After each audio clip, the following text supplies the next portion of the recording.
नमस्कार दर्शक हो, कुलस्वामिनी M I. Maharashtra live TV news चॅनलच्या बातमीपत्रामध्ये आपल्या सगळ्या दर्शकांचे अगदी मनापासून स्वागत. आपण पाहत आहात Kulswamini M I. Maharashtra live TV news.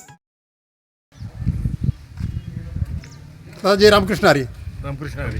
दादा, योग्य विचार, योग्य पायवाट आणि योग्य माणसाची साथ जर असेल तर जीवनामध्ये माणूस कधीच पाठीमागे येत नाही.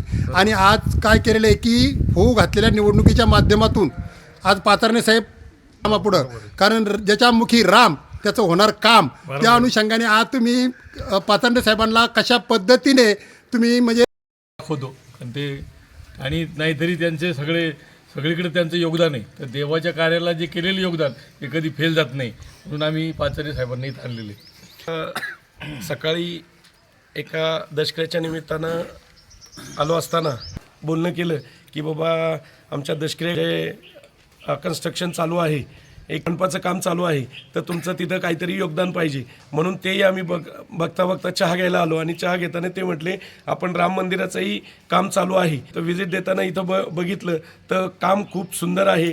आणि ह्या येऊ घातलेल्या जिल्हा परिषदेच्या निवडणुकीच्या अनुषंगाने आम्ही वारंवार प्रत्येक गावामध्ये भेट देत असताना आम्हाला हे बऱ्याच गोष्टी अशा बघायला भेटल्या. तर प्रत्येक ठिकाणी छोटं ना काही आम्ही योगदान देत आहोत.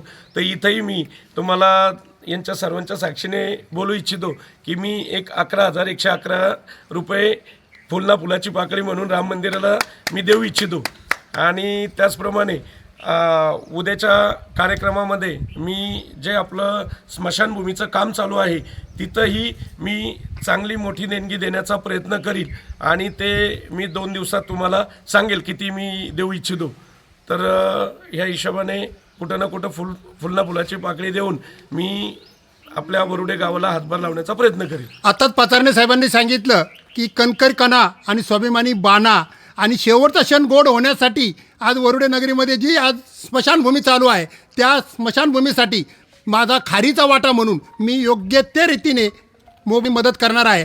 धन्यवाद, अभिनंदन साहेब. आज आपण 11 रुपयाची भरभरून देणगी दिलेली आहे आणि शेवटचा क्षण गोड व्हावा त्या अनुषंगाने जी स्मशान घाट आज जी सुशोभीकरण चाललेलं आहे त्या अनुषंगाने त्यांनी सांगितलेलं आहे की व त्या ठिकाणी सुद्धा मी योग्य ते सडळ हाताने मदत करण्याचा एक माझा मानस आहे आणि तो मी 100% करणार आहे.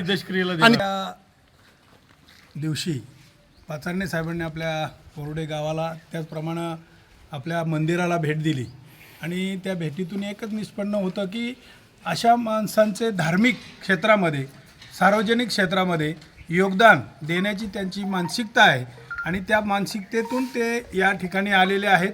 त्यांनी फुलाची पाकळी म्हणून मंदिराच्या जीर्णोद्धारा कामी 11,111 रुपयाची देणगी या ठिकाणी जाहीर केलेली आहे.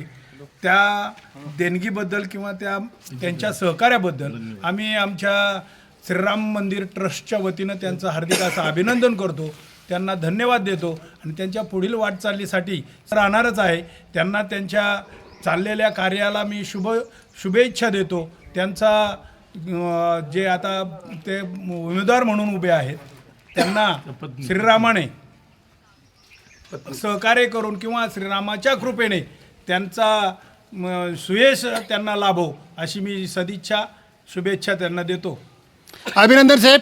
फौजी साहेब, तुम्हाला एक प्रश्न साधा विचारतो की ऊन वारा पाऊस याची तमन्ना बाळगणारा हा एक सैनिक असतो. रात्रंदिवस म्हणजे सण उत्सव साजरे करतात लोक सारे आणि रात्रंदिवस सैनिक जातात सीमेवरती पारे आणि तुम्ही आज रिटायरमेंट घेतल्याच्या नंतर आज गावामध्ये आलेला आहात आणि त्या अनुषंगाने आज पाचारणे साहेब आलेले आहेत. त्या अनुषंगाने त्यांनी राम मंदिरासाठी 11,111 रुपयाची भरभरून देणगी पण दिलेली आहे आणि जो स्मशान घाट सुशोभीकरणासाठी सुद्धा त्यांनी आर्थिक मदत देण्याचे एक मानस दाखवलं आहे. त्या अनुषंगाने आपण काय त्यांना शुभाशीर्वाद देणार?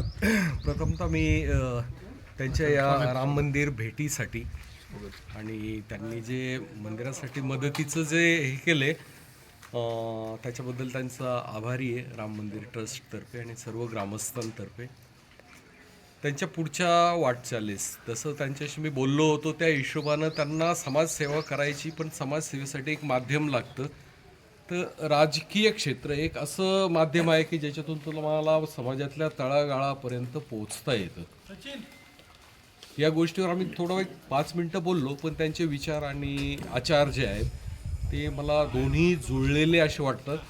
तर त्यांना भावी जे राजकीय जीवन आहे त्यांचं किंवा त्यांच्या पत्नीचं किंवा त्यांच्या कुटुंबाचं त्यांना आपल्या समाजाची सेवा करण्याची संधी मिळावी या सदिच्छा राम मंदिर ट्रस्टतर्फे पण त्यांना धन्यवाद. आता साहेबांनी सांगितलं की सर संधी बदल आणि निवड, जर समजा सामाजिक कार्याची जर समजा आवड असेल तर त्याला सवड मिळण्याशिवाय राहत नाही. सामाजिक कार्याची जर समजा का ना प्रत्येक माणसाला जर एक कार्यक्षम, कारण बीज अंकुरांकुरच्या मातीत पेरवत्या मातीत सुगंध दरवळल्याशिवाय राहत नाही. आणि तुम्ही आज काय केलेलं आहे की ज्या भगवंताच्या दारामध्ये आलेला आहात, कारण ज्याच्या मुखी राम त्याचं सर्व होणार काम, आणि ज्या मुखामध्ये राम घेतलेलं आहे त्याचं काम सिद्धीच गेल्याशिवाय राहणार नाही. आणि आज या ठिकाणी आमचे कायदा सुव्यवस्था टिकवण्यासाठी तत्पर असणारे व्यक्तिमत्व DYSP मंडले साहेब आहेत, पाचरणे साहेब आहेत, सामाजिक धार्मिक कार्य करणारे झुंजार नेतृत्व पोपटराव गोडसे पाटील असतील, आणि ज्यांनी देशाची अहोरात्र सेवा करून आज गावाला गाव पण मिळावं, गाव सुजलम सुफलम होण्यासाठी आज गावासाठी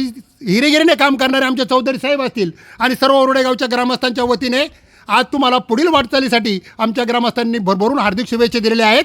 जय हिंद, जय महाराष्ट्र. चालू घडामोडींचे अपडेट्स जाणून घेण्यासाठी आपल्या कुलस्वामिनी अमाई महाराष्ट्र लाईव्ह TV न्यूज चॅनलला जरूर सबस्क्राईब करा, लाईक करा, शेअर करा व कमेंट देखील करा. बेल आयकॉनवर प्रेस करा व नोटिफिकेशन्स मिळवा. पाहत रहा फक्त कुलस्वामिनी अमाई महाराष्ट्र लाईव्ह TV न्यूज.